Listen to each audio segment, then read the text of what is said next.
بسم اللہ الرحمن الرحیم. قابل احترام وزیر سپورٹس احسان مزاری صاحب، federal ministers, advisers, special assistants اور اس قوم کے مایہ ناز پاکستان کے عظیم فرزند، قوم کے بیٹے اور بیٹیاں جنہوں نے پاکستان کے لیے اپنی محنت اور ریاضت سے بڑا نام کمایا ہے، میں آپ کی خدمت میں اپنی طرف سے، حکومت کی طرف سے اور پورے پاکستان کے عوام کی طرف سے آپ کو سلام پیش کرتا ہوں.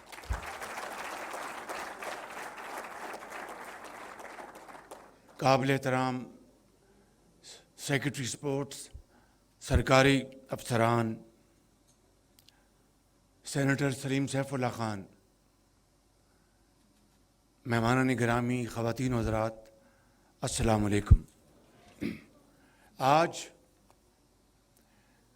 مجھے اس تقریب میں حاضر ہو کر بے حد خوشی ہو رہی ہے کہ میں ان نوجوانوں کو میں یہاں پر مل رہا ہوں جنہوں نے انتہائی قلیل وسائل کے باوجود اپنے انتہائی قابل احترام ٹرینرز، کوچز اور والدین کی دعاؤں سے جو پاکستان کا دنیا میں نام روشن کرایا ہے. میں سمجھتا ہوں کہ آپ ہم سب کی جو اس ہال میں بیٹھے ہیں اور پوری قوم کی دل کی گہرائیوں سے تحسین کے حقدار ہیں. یہ بچہ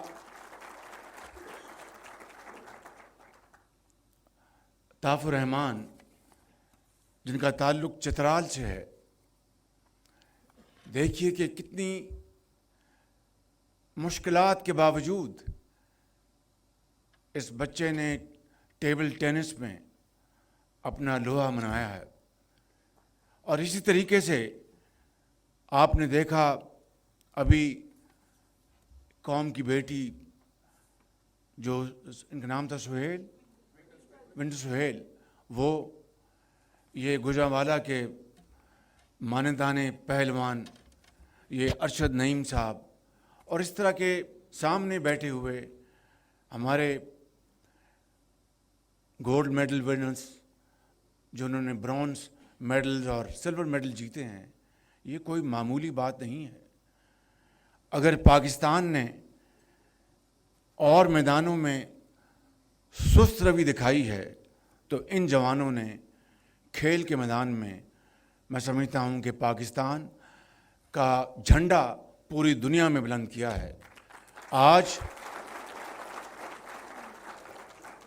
5 ارب روپے کا جو پرائم منسٹر فنڈ جس کا جناب مزاری صاحب نے اعلان فرمایا اور یہ بڑی محنت انہوں نے کی ہے 15 مہینوں میں.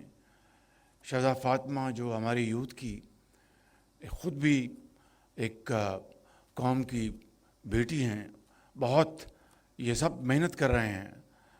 درجہ بدرجہ تمام سیکٹری سپورٹس اور تمام محکمے. میں آج یہ کہنا چاہتا ہوں کہ جس طرح یہاں بتایا گیا کہ 5 ارب روپے میں سے 2.5 ارب روپے جو کہ جاری اخراجات ہیں، آپ کے ٹریول ایکسپنسز، ٹکٹ کا خرچہ، اور اس طرح ٹکٹ کے خرچے سے مجھے یاد آیا یہ شاید 60 کی دہائی ہے. شاید ڈاکٹر دلاور حسین وہ پرنسپل تھے ایم اے کالج کے، وہ اپنی ٹیم کو کراچی لے کے گئے، کرکٹ ٹیم کو. وہاں پہ ایم اے کالج نے کامیابی کے جھنڈے گاڑے اور تمام میچز جیتے انہوں نے. تو ڈاکٹر صاحب نے بچوں کو کہا دیکھو اللہ نے بڑی کامیابی دی ہے، تو جو خرچہ آپ کراچی میں کر رہے ہیں اور خوشیاں منا رہے ہیں، بہت اچھی بات ہے، لیکن ٹکٹ کا جو خرچہ ہے وہ اپنی جیب میں رکھ لینا، کہ واپسی پہ وہ جو ٹکٹ کلیکٹر ہے ٹرین میں وہ ضرور پوچھے گا آپ کو۔ تو بچوں نے کہا جی بالکل ٹھیک ہے، لیکن وہ بیچارے خوشی میں بھول گئے اور خرچہ ورچہ زیادہ کر دیا۔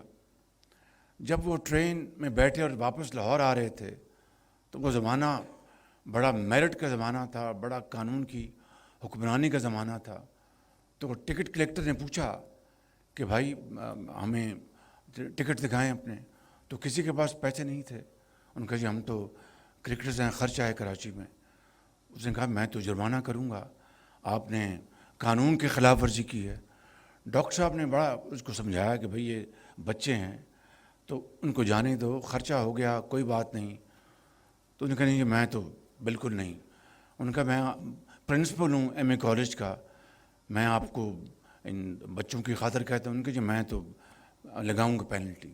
جب لاہور پہنچے تو ایم اے کالج کے اور بھی جو ان کے فالوورز تھے وہ ہار لے کے کھڑے تھے۔ انہوں نے جب اترے تو ہار ڈالے انہوں نے۔ ڈاکٹر صاحب بڑے ناراض تھے، ان کا منہ بہت بجھا ہوا تھا۔ تو انہوں نے کہا کہ ڈاکٹر صاحب آپ کی ٹیم جیت کے آئی ہے، آپ کو تو بہت خوشی ہونی چاہیے۔ انہوں نے کہا کہ بالکل ٹھیک ہے، لیکن ان بچوں نے مجھ سے بڑی زیادتی۔ ان کا کیا ہوا؟ ان کو جی ٹکٹ کا خرچہ بھی انہوں نے کراچی میں کر دیا۔ تو ایک نے کہا جناب آپ ٹکٹ کلیکٹر کو کہتے یہ بچے ہیں، تھوڑا سا جانے دیں، تھوڑا سا پیسے لے لیں، جرمانہ کم کر دیں۔ اس نے کہا کہ تم جرمانہ کم کرنے کی بات، میں نے تو معافی سے بات کی، لیکن معاف کر دیں بالکل آپ۔ تو اس لیے یہ 5 ارب روپیہ جو رکھوایا ہے، آئندہ کے لیے آپ کے ٹکٹس، آپ کے لاجسٹکس، آپ کے ہوٹل کا خرچہ، آپ کے بود و باش اور آپ کا لباس اس میں شامل ہوگا۔ لیکن یہ 5 ارب روپیہ میں باقی بھی یوتھ پروگرام میں کہہ چکا ہوں، یہ آٹے میں نمک کے برابر ہے، کیونکہ پورے ملک میں پھیلے ہوئے، سندھ میں، میران کی وادیوں میں، بلوچستان کے پہاڑوں میں، کے پی کے برف پوش پہاڑوں میں، پنجاب کے میدانوں میں، کشمیر میں، گلگت بلتستان میں ہزاروں نہیں، لاکھوں نہیں، کروڑوں بچے اور بچیاں ہیں جو کہ اس قابل ہیں کہ ان کو اگر صحیح ماحول اور اپرچونٹی ان کو مہیا کی جائے تو وہ اللہ تعالیٰ کے فضل و کرم سے دنیا کی بہترین جو ٹیمیں ہیں ان سے بھی آگے نکل سکتی ہیں۔ لہٰذا یہ 5 ارب روپیہ اس بجٹ میں رکھا گیا ہے۔ امید ہے کہ جو بھی حکومت الیکشن کے نتیجے میں آئے گی وہ اس بجٹ کو حالات بہتر ہونے پر اور بجٹ میں اضافہ کرے گی۔ آج ہی یہ کل کی بات ہے کہ ایک اور ہمارے پاکستان کا جو فارن ایکسچینج ریزرو ہے اس میں $600 ملین کا اور کل اضافہ ہوا ہے۔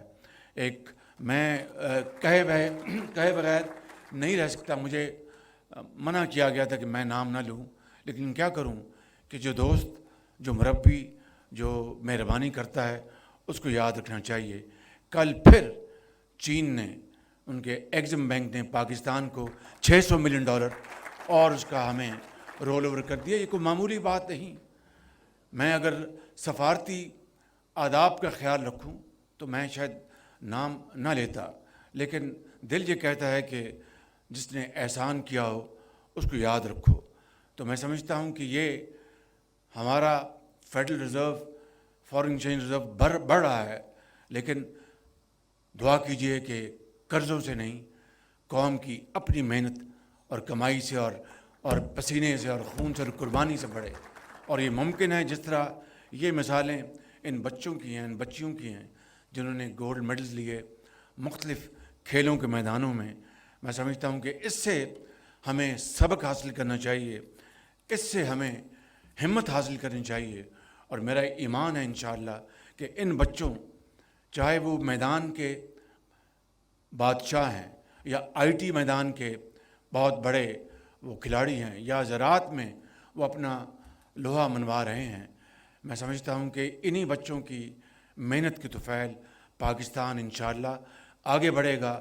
اور میں آپ کو یقین دلاتا ہوں کہ اگر اللہ تعالیٰ نے ہمیں آئندہ موقع دیا تو انشاءاللہ قوم کے ان کروڑوں بچوں اور بچیوں کی تعلیم، ان کی ووکیشنل ٹریننگ اور ان کے کھیل کود کے میدان بنانے اور سجانے میں جتنے بھی ہم وسائل مہیا کر سکیں گے انشاءاللہ کریں گے، لیکن یہ سب اللہ تعالیٰ کے ہاتھ میں ہے اور اس قوم کے ہاتھ میں ہے۔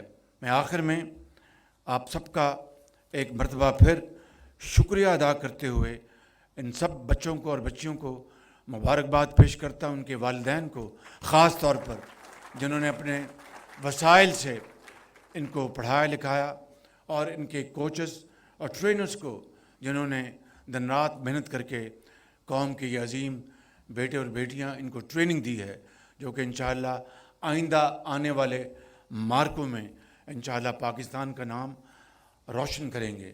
آخر میں ایک میں آپ کو واقعہ بھی اور یہ ایک لطیفہ بھی ہے وہ سنا دوں، اور واقعہ بھی ہے۔ یہ 70 کا یہ 80 کی دہائی ہے، اور نیوزی لینڈ کی ٹیم پاکستان میں آئی، تو ان کا جو فاسٹ بالر تھے بہت لمبے تھے، ان کا نام تھا ڈک مارٹس۔ تو شفقت رانا میرے گورنمنٹ کالج میں میرے سے سینئر تھے، بہت شاندار بیٹسمین تھے اور حیات ہیں الحمدللہ۔ وہ فاسٹ بالر سے ڈرتے تھے اور اسپنر کو اچھی طرح پھینکتے تھے۔ وہ جب فاسٹ بالر آتا تھا تھوڑا سا وہ جھجکتے تھے اس سے۔ تو ڈک مارٹس ان کو گیندیں کرا رہا تھا، انہوں نے بہت اچھا کھیلا۔ تو شام ہو رہی تھی، اسٹمپس سے پہلے 96 کر لی انہوں نے، 96۔ تو ڈک مارٹس نے ان کو ایک گیند کرایا، وہ اونچا تھا، انہوں نے اس کو اپنا مارنا چاہا وہ باؤنڈری پار کروانے کے لیے، پھر وہ ہٹ گئے اور اسٹمپس ہو گئے۔ اگلے دن دوبارہ شفقت رانا آئے 96 پہ۔ تو جب ڈک مارٹس ان کے سامنے آیا تو اس نے پھر ان کو باؤنس کرایا، تو شفقت رانا نے اس کو ہک کیا، تو بیچارے مڈ وکٹ میں وہ کیچ آؤٹ ہو گئے۔ تو 96 میں، اور شاید ان کی پہلی سینچری ہونے جا رہی تھی، وہ بہت ہی زیادہ ڈس اپوائنٹڈ آہستہ آہستہ وہ پویلین کی طرف واپس لوٹے۔ تو جب وہاں پر لاہور اسٹیڈیم میں پویلین میں وہ مہمان بیٹھے ہوتے ہیں، ایک ان کا مداح آگے بڑھا، ان کا شفقت رانا بیڈ لک، کہنے ہاں یار میری کمر بڑی خراب ہے، پاکستان پائندہ باد۔